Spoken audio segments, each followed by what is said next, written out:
നമസ്കാരം. പുതിയ തലമുറയിലെ പലർക്കും നമ്മുടെ കാർഷിക സമ്പ്രദായങ്ങളെക്കുറിച്ചോ നമ്മുടെ ഫലങ്ങൾ എങ്ങനെ ഉണ്ടാകുന്നു എന്നുള്ളതിനെക്കുറിച്ചോ ഒന്നും തന്നെ പലപ്പോഴും ഒരു ധാരണയുമില്ലാത്ത ഒരവസ്ഥയിലേക്കാണ് പോകുന്നത്. പലപ്പോഴും സമൂഹ മാധ്യമങ്ങളിൽ ഇവരിൽ പലരും ഇത്തരത്തിലുള്ള ചില ടിക്ടോക്കുകളും വീഡിയോകളൊക്കെ ഇടുമ്പോൾ നമ്മൾ അത്ഭുതത്തോടെ നോക്കാറുണ്ട്.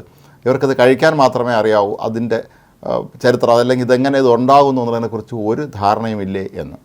കശുവണ്ടി നമുക്കെല്ലാവർക്കും വളരെ ഇഷ്ടപ്പെട്ട ഒരു ഭക്ഷണമാണ്. ലോകമെമ്പാടും പ്രത്യേകിച്ച് കേരളത്തിൽ നിന്നുള്ള കശുവണ്ടിക്ക് വലിയ ഡിമാൻഡാണുള്ളത്. ഈ കശുവണ്ടി പലരും കഴിക്കാറുണ്ട് എങ്കിലും ഇതെങ്ങനെയാണ് ഈ കശുവണ്ടി ഉണ്ടാകുന്നത് എന്ന് അത്ഭുതപ്പെട്ടു പോയ ഒരു ദമ്പതികൾ ഈയിടെ ടിക്ടോക്കിൽ ചെയ്ത ഒരു വീഡിയോയ്ക്ക് താഴെ വന്ന കമൻറ്റുകൾ ഏവരെയും അത്ഭുതപ്പെടുത്തും. ജൈവ ഔഷധ കമ്പനിയായ റോഡൻ ഫാമിൻ്റെ ഉടമകളായ ദമ്പതികളാണ് ഇത് സംബന്ധിച്ച വീഡിയോ പുറത്തുവിട്ടിരിക്കുന്നത്.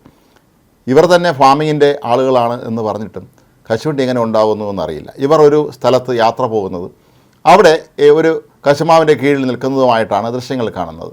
ഈ മരത്തിൽ നിന്ന് നാട്ടുകാരനെ തോന്നിപ്പിക്കുന്ന പ്രായമായ മനുഷ്യൻ പെട്ടെന്ന് തന്നെ ചാടി ഇറങ്ങി വരുന്നു. അയാളുടെ കയ്യിൽ കശുമാങ്ങയുണ്ട്. ഇവർ രണ്ടുപേരും ഇതെന്താണെന്ന് ചോദിക്കുമ്പോൾ അയാൾ വളരെ വിശദമായി തന്നെ ഇവർക്ക് പറഞ്ഞു കൊടുക്കുകയാണ്, ഇതാണ് കശുമാങ്ങ, ഇതാണ് കശുവണ്ടി. പിന്നീട് ഈ കശുമാങ്ങ ഇവർ കഴിക്കാൻ കൊടുക്കുന്നു. അത് കഴിച്ച ഇവർ രണ്ടുപേരും ഇതെന്ത് പഴമാണെന്ന് പറഞ്ഞ് അത്ഭുതപ്പെടുന്നു. തുടർന്ന് കശുവണ്ടി കാണിച്ചുകൊണ്ട് അയാളതെങ്ങനെയാണ് പാകപ്പെടുത്തി കഴിക്കേണ്ടത് എന്ന് വിശദീകരിച്ച് കൊടുക്കുന്നുണ്ട്.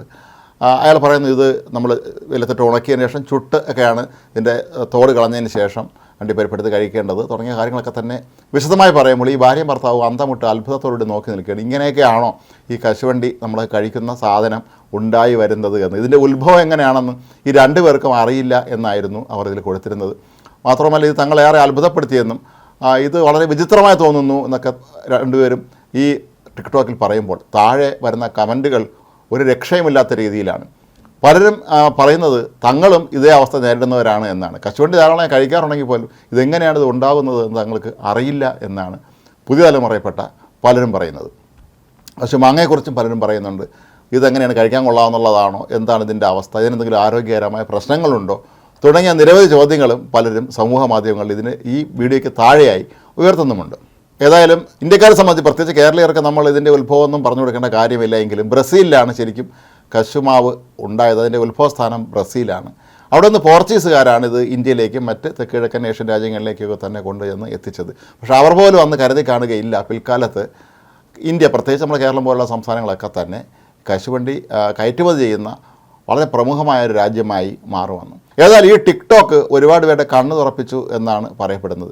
കാരണം തങ്ങൾ കഴിക്കുന്ന ഓരോ ഫലങ്ങൾ പോലും ഇതെങ്ങനെയാണ് ഉണ്ടാകുന്നത്, ഉണക്കിയാണോ ഉണക്കാതെയാണോ കഴിക്കുന്നതെന്ന് പോലും പലർക്കും അറിയില്ലായിരുന്നു എന്നാണ് കശുവണ്ടിയെക്കുറിച്ച് ചിലർ സമൂഹ മാധ്യമങ്ങളിൽ ഇതിന് താഴെ കുറിപ്പിട്ടിരുന്നത്. ഏതായാലും പുതിയ തലമുറയെങ്കിലും എങ്ങനെയാണ് ഈ ഭക്ഷണ സാധനങ്ങൾ ഉണ്ടാകുന്നത്, ഭക്ഷണം ഉണ്ടാക്കുന്നത് മാത്രമല്ല മരങ്ങളിൽ നിന്ന് ഇത് എങ്ങനെയാണ് ഇതിൻ്റെ ഫലം ഉണ്ടാകുന്നതെന്നും ഇത് എന്തിൻ്റെ ഏതൊക്കെ ഭാഗങ്ങൾ കഴിക്കാൻ കൊള്ളാം, ഇതെങ്ങനെയാണ് പിന്നീട് സംസ്കരിച്ചെടുക്കുന്നത് തുടങ്ങിയ കാര്യങ്ങളെക്കുറിച്ച് ഒരു അവബോധം സൃഷ്ടിക്കാൻ ഒരുപക്ഷെ ഈ ഒരു ടിക്ടോക്ക് വീഡിയോ ഏറെ സഹായകരമാകും എന്ന് തന്നെയാണ് പ്രതീക്ഷിക്കുന്നത്.